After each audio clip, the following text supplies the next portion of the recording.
Comenzando ahora la segunda hora del programa, deseo compartir con ustedes esta carta de un amigo que he recibido desde España. Esta es una correspondencia que recibí unos días después de los atentados en Francia y que quiero ahora compartir con la audiencia de este programa porque me parece que pone sobre la mesa de las cosas que debemos reflexionar un asunto tan delicado como lo es la reacción de nuestro mundo occidental ante los ataques de los terroristas islámicos que desde hace mucho ya están azotando a toda Europa y que, según aseguran quienes parecen saber de estas cosas, están relacionados con los atentados que tuvimos nosotros aquí en la Argentina y que hasta ahora no se conoce la verdad ni la identidad de los autores. El texto de esta carta es el siguiente. El sábado 13 de marzo de 2004 subía con un amigo por la calle de Ursáiz, en Vigo, frente a donde entonces se encontraba la sede social del Partido Popular. Un grupo de personas afines a la izquierda se manifestaba allí para culpar al gobierno de los atentados terroristas perpetrados en Madrid 2 días antes. Lo ocurrido tras los atentados del 11M, como se lo conoce, fue todo un retrato de la deriva moral que ha tomado una parte de nuestra sociedad que cree en serio que si unos terroristas mataron a casi 2 centenares de españoles, la culpa es del gobierno de entonces por haberles provocado enviando tropas a Irak en misión de estabilización, ni siquiera era una misión de combate. Hoy la historia se repite, pero en este caso no vivimos una vergonzosa rendición a posteriori, como la que protagonizó el gobierno de Zapatero al retirar a nuestros militares de Irak, nada más llegar al poder en una justificación sin rodeos de los crímenes del 11M. Esta vez la rendición es preventiva.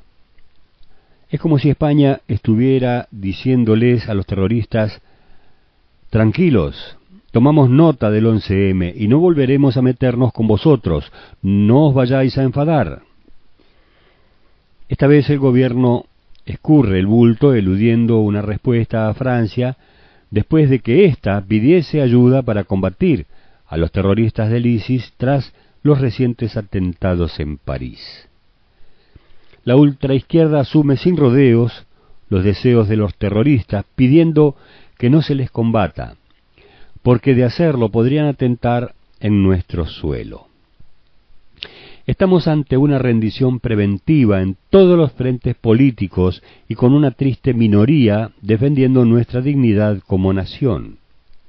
Con esta actitud cobarde, no solo se consigue transmitir un mensaje muy claro a los terroristas: nos habéis ganado, nos rendimos antes de luchar, y lo peor es que se asume esta postura no solo por miedo a que esos terroristas atenten en nuestro suelo, sino también porque muchos españoles han interiorizado los argumentos de los terroristas, según los cuales, si estos asesinan a inocentes es porque Occidente se lo merece, porque se lo ha buscado, bombardeando al ISIS, aunque fuese con el objetivo de frenar sus masacres en Irak y Siria. Yendo un poco más allá, el discurso multiculturalista que ha patrocinado el progresismo ha instalado a muchos compatriotas en la idea de que no estamos legitimados para combatir a los terroristas porque, en el fondo, no somos mejores que ellos. En las últimas semanas he leído a energúmenos equiparando a la OTAN con el terrorismo yihadista, pero clamando más contra la Alianza Atlántica que contra los islamistas, diciendo que el terrorismo es el capitalismo, incluso atribuyendo las matanzas del ISIS a Occidente por ser racista e islamófobo y promover guerras. Así, en abstracto. Una serie de parecidos argumentos infantiles se suceden en cada debate que se produce en las redes al respecto. En resumen, que si hay una guerra en alguna parte del mundo, lo que tenemos que hacer es abstenernos de intervenir. Y si intervenimos para impedir un genocidio, entonces tendremos la culpa si unos asesinos yihadistas vienen a ponernos bombas. Es la aplicación al terrorismo islamista del algo habrán hecho, que decían algunos miserables cuando ETA perpetraba un asesinato. Pues hay que negar esta estupidez. ¿Somos mejores que los terroristas? Por supuesto. Occidente ha conseguido la consolidación de la democracia y la protección de los derechos humanos, aunque en muchos casos haya cosas que hacen pensar que no pocos países democráticos han olvidado el significado real de los derechos. Aquí las mujeres no son obligadas a llevar velo, ni se las lapida bajo la acusación de adulterio. Aquí no colgamos a los homosexuales de grúas, ni los arrojamos desde las azoteas. Aquí no cortamos las cabezas de los miembros de ninguna minoría religiosa. Aquí no llevamos a juicio a nadie por hacer algo tan legítimo como cambiar de religión, ni lo amenazamos con la muerte por eso.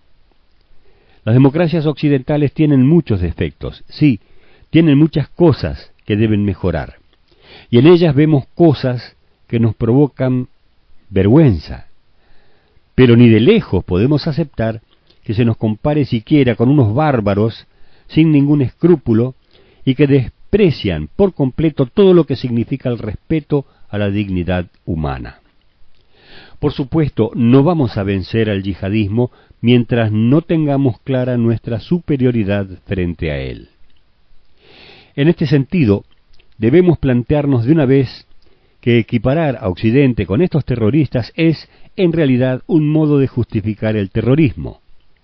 Lo debemos denunciar sin rodeos, igual que debimos señalar en su momento, sin miedo, a los que establecían una ruin equidistancia entre las democracias y las dictaduras comunistas para justificar los crímenes de las segundas.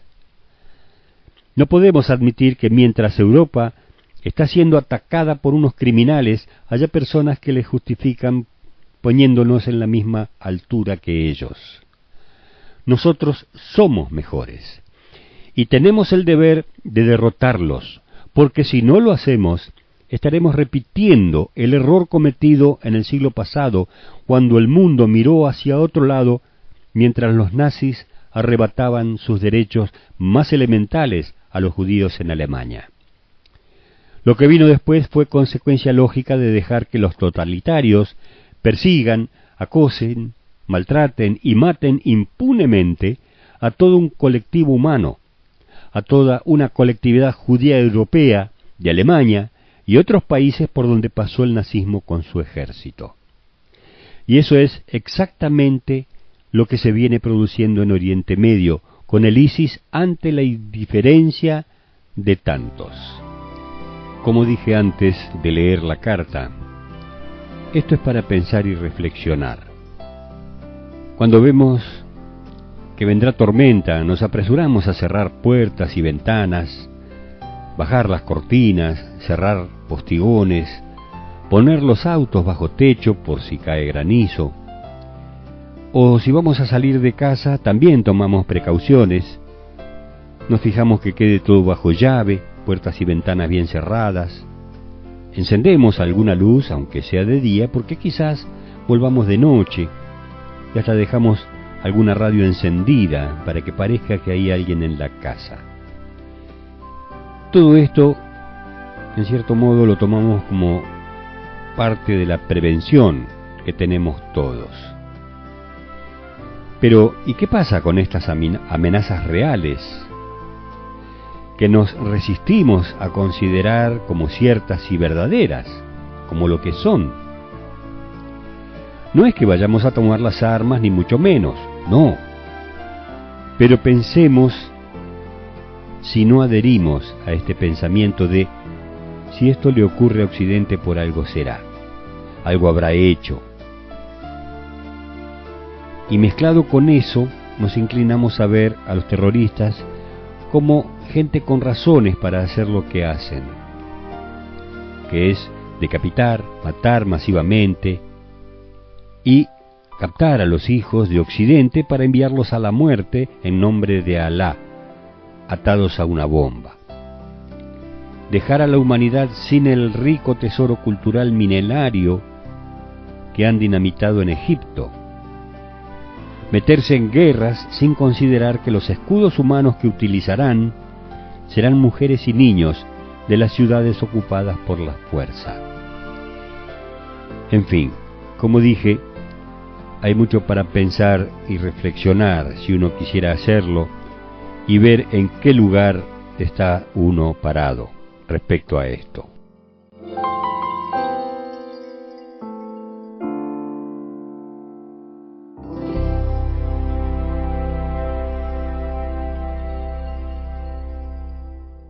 Y en referencia a lo que compartíamos recién, da escalofríos conocer estas noticias, las cuales no debiéramos, al menos, tomar a la ligera, como lejanas, como que no tienen nada que ver con nosotros, porque se trata nada menos que de una amenaza cierta contra nuestro mayor centro religioso, el Vaticano. El ISIS quiere convertir Libia en su cuartel general para dar el salto a Roma y luego a Europa entera. Los servicios de inteligencia de Estados Unidos y Egipto han dado la voz de alarma ante la posibilidad de que el Estado Islámico traslade su centro de operaciones a Libia con el objetivo de atacar a Europa.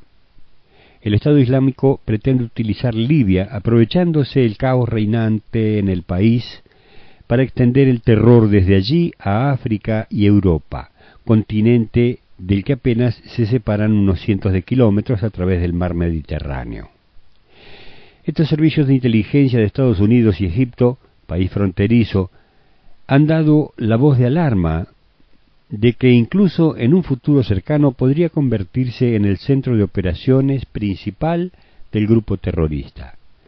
Uno de los objetivos del Estado Islámico, tal y como se ha dejado constancia en varias ocasiones, es atacar duramente el corazón de Europa.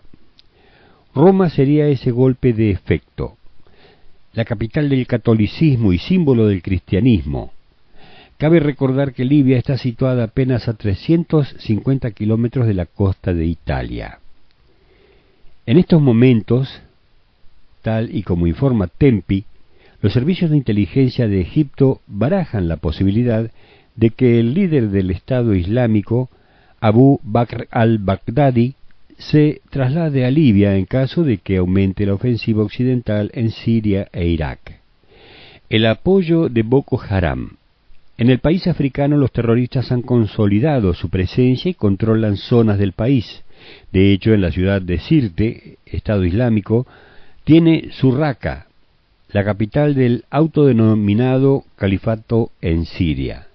Además de Boko Haram, podría dar apoyo desde Nigeria para así tomar el control total del país. Esta situación ha inquietado sobremanera al presidente de Egipto, el general al-Sisi, que se ha puesto en contacto con los gobiernos de varios países europeos para pedir que la OTAN acabe con el Estado Islámico.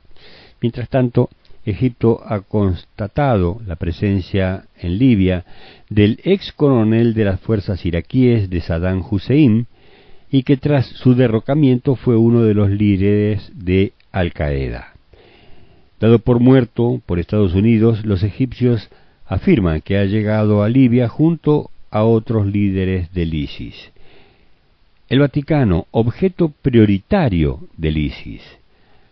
Recientemente, en el 4º número de Dabiq, la revista oficial del Estado Islámico, dedicaron su portada precisamente al Vaticano. En dicha publicación los yihadistas anunciaban que conquistarían la sede de Pedro y que quebrarían todas sus cruces. De hecho, el montaje que aparecía en la portada era una imagen del obelisco de la Plaza de San Pedro coronado con la bandera negra de los terroristas. Si nosotros no lo conseguimos esta vez, entonces nuestros hijos y nietos lo conseguirán y venderán a vuestros hijos en el mercado de esclavos, aseguraba el reportaje. No es, por tanto, la primera vez que el Vaticano está en el punto de mira de los yihadistas.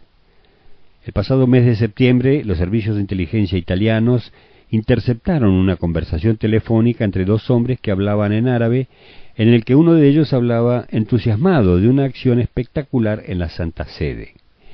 El Vaticano es consciente de esta situación y el jefe de seguridad, Domenico Gianni, ha afirmado que las amenazas terroristas son reales y no propaganda islamista o invención de la prensa amarillista. Para ello han extremado sus medidas de seguridad con la ayuda del Estado italiano. Como vemos, la cosa es más seria de lo que muchos creen.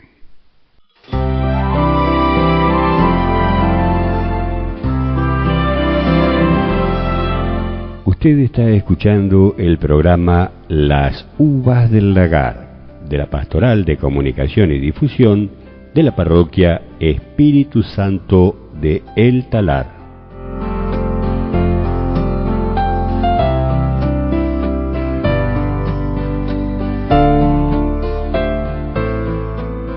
El Papa ya está de regreso en Roma y en su viaje en el avión, como es costumbre, habló con los representantes de la prensa de varios medios del mundo que le hicieron preguntas de todo tipo.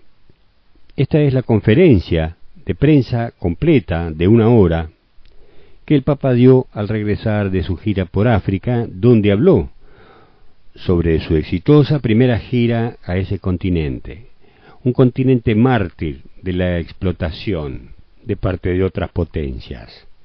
Habló del fundamentalismo, una enfermedad que hay en todas las regiones, de la conferencia sobre el cambio climático que comenzó en París, crucial para el futuro, e incluso del Batilix, el escándalo por la filtración de información reservada por la que la justicia vaticana está juzgando a 2 personas, que no me quitó el sueño, según dijo nuestro Papa. Ante una pregunta sobre el preservativo como método para prevenir el SIDA, respondió que hay problemas más importantes que resolver, como la gente que muere por falta de agua potable o comida. Admitió que es un método y que ante este tema la Iglesia se encuentra ante una perplejidad, el 5º u el 6º mandamiento, defender la vida o que la relación sexual esté abierta a la vida. Pero no es ese el problema es más grande. Pero vayamos a las preguntas que le hicieron los periodistas en el avión y a las respuestas de su santidad. Primera pregunta. Santidad, en Kenia se reunió con las familias pobres de la Villa Miseria Kangemi, que se reunió con jóvenes que le hablaron de la exclusión por la avaricia y corrupción. ¿Qué sintió escuchando estas historias? ¿Y qué se debería hacer para poner fin a la injusticia? Dice el Papa. Sobre este problema hablé al menos 3 veces en forma fuerte. En el primer encuentro con movimientos populares en el Vaticano, en el segundo encuentro de los movimientos populares en Santa Cruz de la Sierra, en Bolivia, y después 2 más, en la Evangelii Gaudium un poco, y después claramente y fuertemente en Laudato Si. Yo no recuerdo estadísticas y le pido no publicar. No sé si son ciertas, pero creo que el 80% de las riquezas en el mundo está en manos del 17% de la población. No sé si es verdad, pero si no es verdad, es ben trovato. Es un sistema económico donde al centro está el dinero, el dios dinero.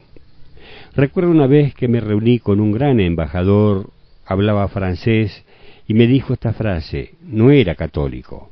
Me dijo, hemos caído en la idolatría del dinero. Y si las cosas siguen así, el mundo continuará así. Usted me preguntaba qué sentí con los testimonios de los jóvenes de Kangemi. Yo hablé claro, sentí dolor. Y yo pienso como la gente no se da cuenta. Un gran dolor. Ayer, por ejemplo, fui al hospital infantil, el único pediátrico de Bangui o del país. En terapia intensiva no tienen instrumentos para el oxígeno. Había muchos niños desnutridos, muchos. Y la doctora me dijo, pero estos, la mayoría, se va a morir, porque tienen malaria fuerte o están desnutridos. El Señor, pero no quiero hacer una homilía, el Señor reprobaba siempre al pueblo de Israel, palabra que adoramos, la idolatría. Y la idolatría es cuando un hombre, una mujer, pierde la carta de identidad de ser el Hijo de Dios y prefiere buscarse un Dios a su medida. Este es el principio. Si la humanidad no cambia, continuarán las miserias, tragedias, guerras, los niños que mueren de hambre, las injusticias. ¿Qué piensa de este porcentaje que tiene en manos el 80% de la riqueza del mundo? Y esto no es comunismo, esto es verdad, y no es fácil verla. Le agradezco de esta pregunta porque es la vida. Segunda pregunta. Santidad, ¿cuál fue el momento más memorable de este viaje en África? ¿Volverá pronto al continente? ¿Y dónde será su próximo viaje? Empecemos por el final. Si las cosas van bien, creo que el próximo viaje será en México. Aún las fechas no son precisas. Segundo, ¿volveré a África? No lo sé. Soy anciano y los viajes son pesados.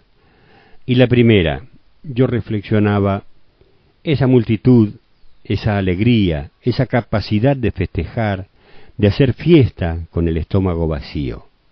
Para mí África fue una sorpresa. Pensé, Dios nos sorprende, pero también África nos sorprende. Pero la multitud se sienten visitados, tienen un sentido de la acogida muy grande, y yo he visto en las 3 naciones que tenían sentido de acogida porque eran felices de sentirse visitados. Después, cada país tiene su identidad. Kenia es un poco más moderna, desarrollada. Uganda tiene la identidad de los mártires. El ugandés, tanto católico como anglicano, venera a los mártires. Yo fui a los 2 santuarios, al anglicano y al católico. Y la memoria de los mártires es su carta de identidad, el coraje de dar la vida por una idea. La República Centroafricana, las ganas de reconciliación, perdón. Ellos normalmente han vivido hace 4 años, católicos y protestantes, islámicos, como hermanos. Ayer fui a lo de los evangélicos que trabajan tan bien y vinieron a misa. Hoy fueron a la mezquita, recé. También el imán subió al papamóvil para dar una vuelta en un pequeño estadio. Estos pequeños gestos es lo que quieren. Pero hay un grupito que se dice cristiano, muy violento. No entendí bien. No es ISIS, no. Y quieren la paz. Ahora habrá elecciones. Han elegido un estado de transición. Han elegido la alcaldesa. Una mujer como presidente de un estado de transición, y ella hará elecciones, pero buscan paz, reconciliación, nada de odio. Tercera pregunta. Hoy se habla mucho de Batilix. Usted dijo que la corrupción existe también en el Vaticano. ¿Cuál es la importancia de la prensa libre y laica en el combate a la corrupción? La prensa libre, laica y también confesional, pero profesional, porque la profesionalidad puede ser laica o confesional. Lo importante es que sean profesionales, que las noticias no sean manipuladas. Para mí es importante porque la denuncia de las injusticias, de las corrupciones, es un buen trabajo, porque ahí hay corrupción.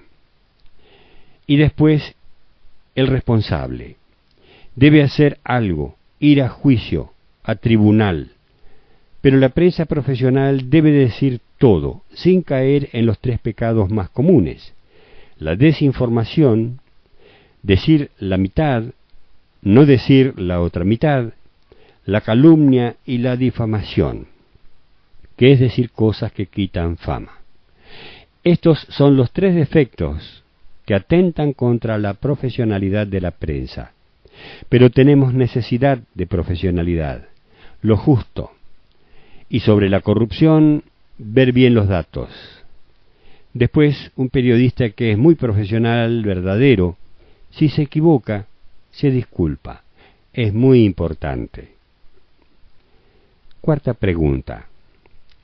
Hoy el fundamentalismo religioso amenaza el planeta entero. Lo hemos visto en París. ¿Piensa que dignatarios religiosos, obispos, imanes, tienen que intervenir en política? La respuesta del Papa dice así: si quiere decir hacer política, no. Que haga el cura, el imán, el rabino, esta es su vocación.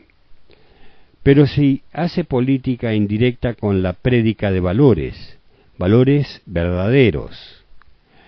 Y uno de estos valores más grandes es la hermandad entre nosotros. Somos todos hijos de Dios, tenemos el mismo Padre.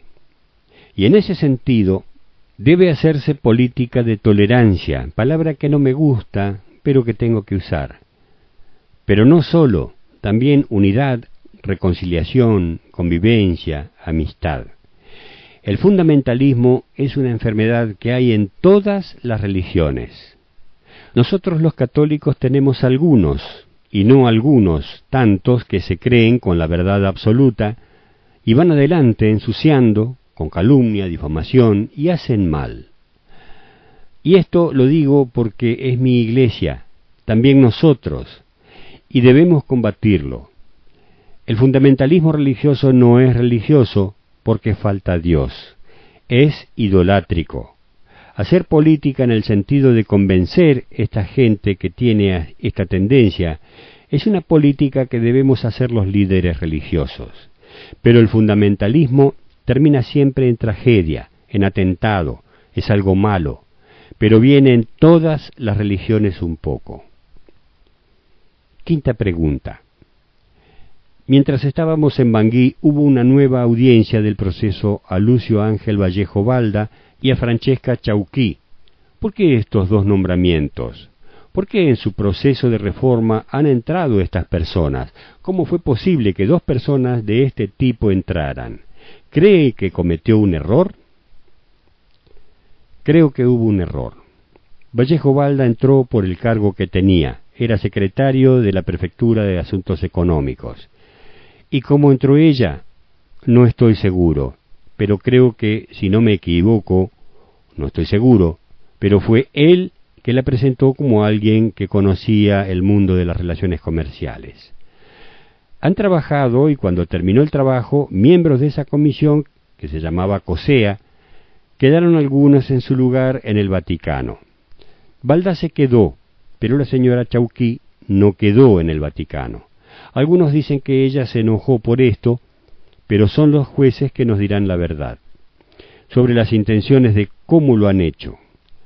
Para mí no fue una sorpresa, no me quitó el sueño, porque hicieron ver el trabajo que se comenzó con la comisión de los cardenales, el G9, para buscar la corrupción y lo que no van.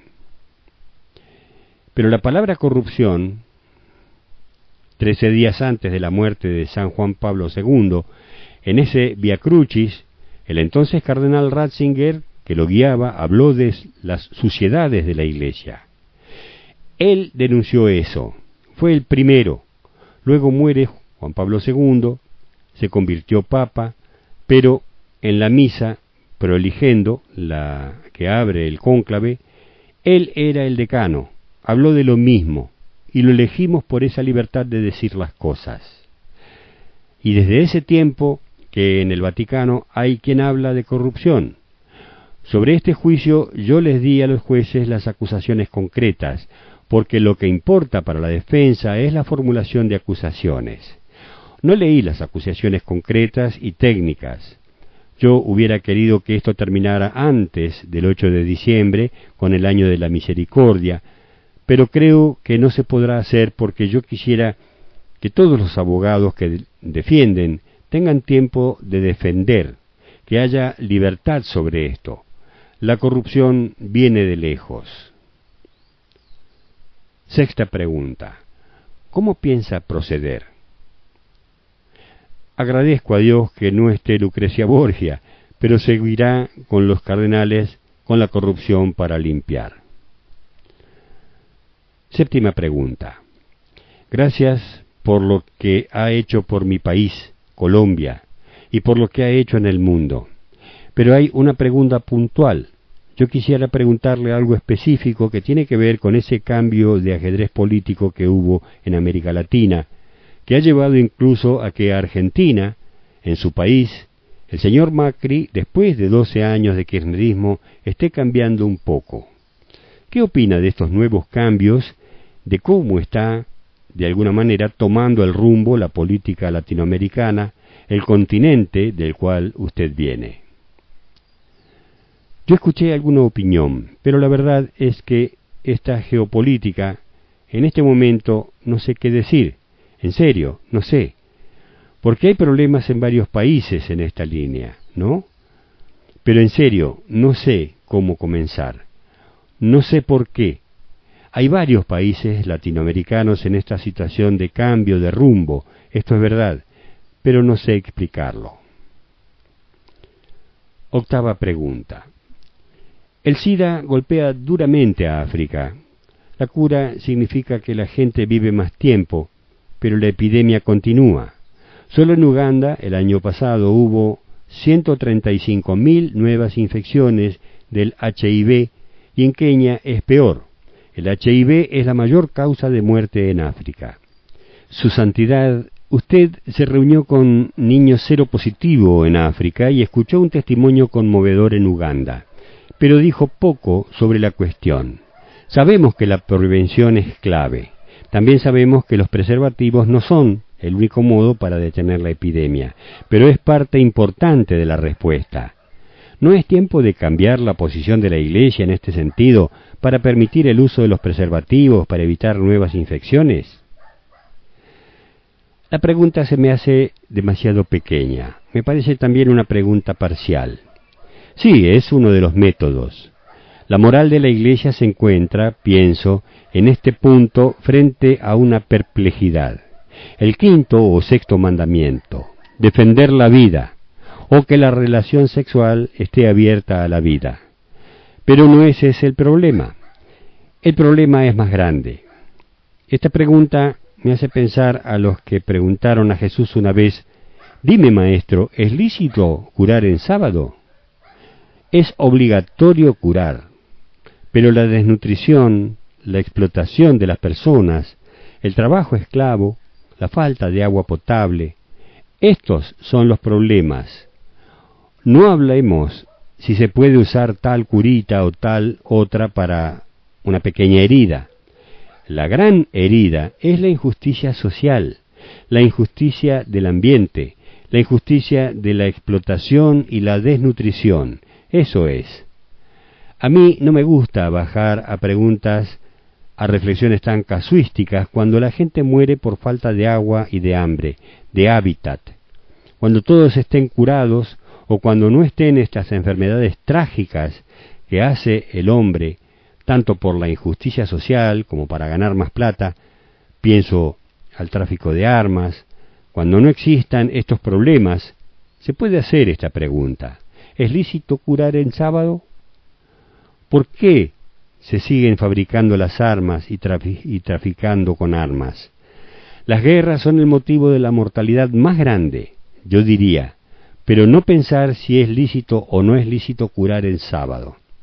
Yo diré a la humanidad, hagan justicia, y cuando todos estén curados, cuando no haya injusticias en este mundo, podremos hablar del sábado.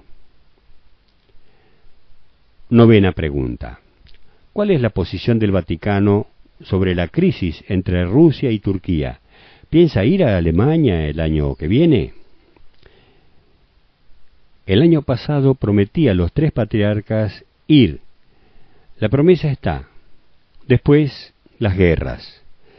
Las guerras vienen por ambición. Las guerras son una industria. En la historia hemos visto tantas veces que los países donde los balances no van bien, la guerra es una fábrica. Los terroristas, ellos hacen las armas. ¿Quién se las da para hacer la guerra? Hay ahí una red de intereses, hay un poder imperial, un poder coyuntural. Nosotros desde hace años estamos en guerra y cada vez más. Los pedazos son menos pedazos y más grandes. No sé qué piensa el Vaticano, sé qué pienso yo, que las guerras son un pecado, son contra la humanidad, destruyen la humanidad. Son causa de explotación, del tráfico de personas, de muchas cosas. Tenemos que detenernos. En las Naciones Unidas 2 veces dije esta palabra, tanto en Kenia como en Nueva York, que su trabajo no sea un nominalismo declaracionista, que sea efectivo, que se haga la paz. En África sé que hacen muchas cosas. Vi cómo trabajan los cascos azules, pero no es suficiente. Las guerras no son de Dios. Dios es el Dios de la paz.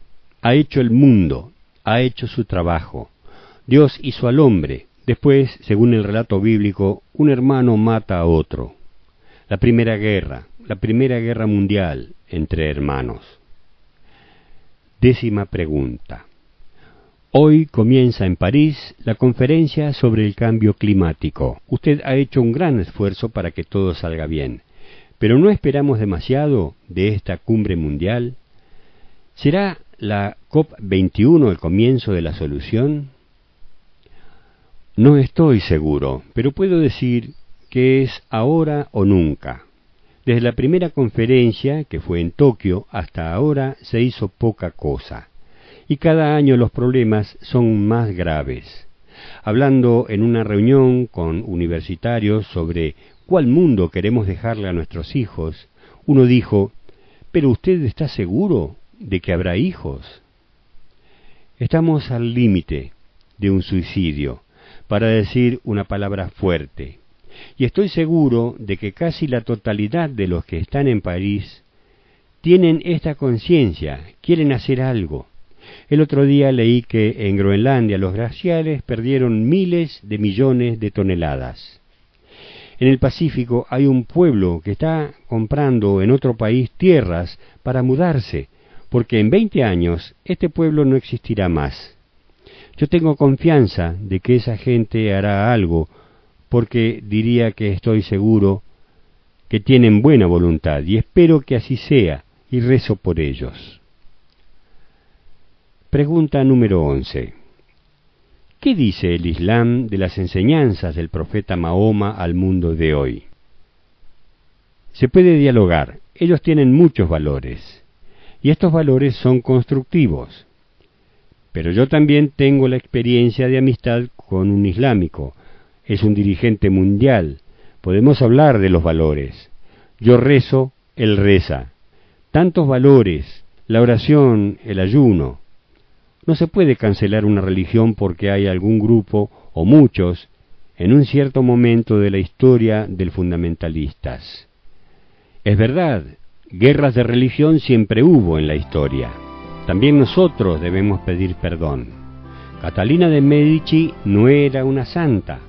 Esa guerra de 30 años, esa noche de San Bartolomé, debemos pedir perdón por los exterminios fundamentalistas de las guerras de religión. Pero ellos tienen valores. Hoy en la mezquita quise dar una vuelta en el pequeño estadio donde había mucha gente que no había podido entrar, y en el papamóvil estaba el papa y el imán. Pero como en todos lados, hay gente con valores religiosos y gente que no.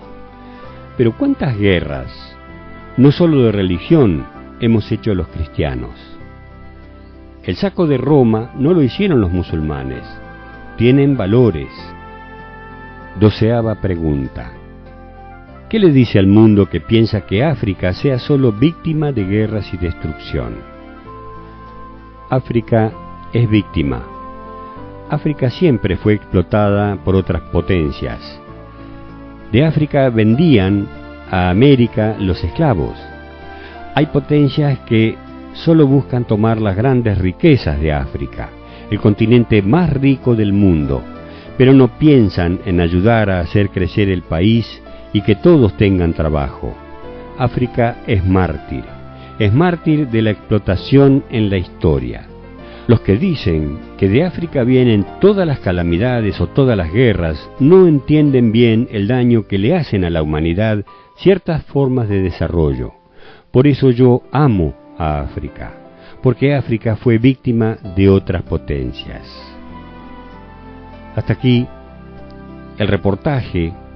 Está resumido, por supuesto, que durante una hora, a bordo del avión de regreso a Roma desde África, pudieron hacerle periodistas de todo el mundo, o de gran parte de los países del mundo, a el Papa Francisco, que con toda sabiduría y con toda honestidad, pienso yo, ha respondido a cada una de las preguntas.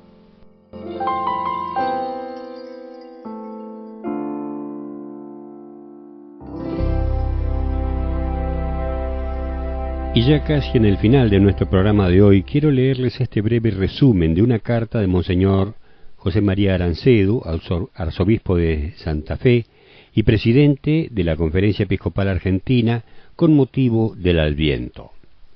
Adviento es una invitación a celebrar el misterio de la fe. Buenos Aires, lunes 30 de noviembre de 2015. El tiempo litúrgico del Adviento es una invitación a celebrar el misterio de nuestra fe, Jesucristo, y no es posible comprender y vivir la liturgia sin partir de la vida y la palabra de Jesucristo, afirmó Monseñor José María Arancedo. Sin preparación nunca llegaremos a una vivencia profunda en celebración de los misterios de la vida de Cristo. No somos espectadores, sino destinatarios y partícipes personales de su vida, subrayó el prelado. Si creemos que Dios nos habla, lo primero es escucharlo en una lectura confiada y discipular de su palabra. Así la Iglesia nos va presentando ese camino en la liturgia de Adviento, precisó. El arzobispo de Santa Fe de la Veracruz insistió en afirmar que Adviento es tiempo de prepararnos a escuchar su voz, meditarla y dar una respuesta que oriente nuestra vida. El Señor no obliga, está a la puerta y llama. Está en nosotros abrirla para que Él entre. Cuando esto sucede, todo cambia. Comenzamos a vivir nuestra vida con la luz de una presencia que da sentido a todo lo que hacemos. El signo de su presencia es la alegría y la paz, terminó diciendo Monseñor Arancedo. Y ahora me despido hasta el jueves próximo, Dios mediante. Como siempre, saben que rezo por toda la audiencia de este programa y debo agradecer también a quienes sé que rezan, como el señor Malvin, quien me ha dicho que reza también por mí, cosa que me ha emocionado mucho y que agradezco sobremanera. Que Dios los bendiga mucho y a sus familias, y la Santa Madre de Dios los proteja siempre bajo su manto. Los dejo con esta hermosa versión del Ave María cantada por el gran Jairo. Chao, hasta el jueves que viene.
Le monde se perd dans la roue. Et toi, ma sainte mère,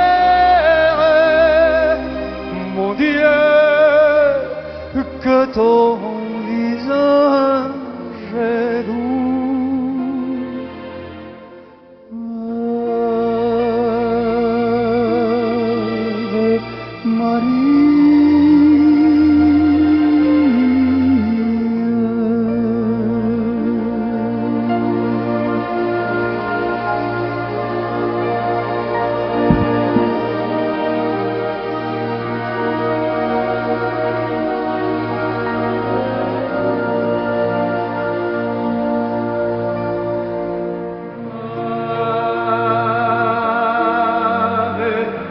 Ave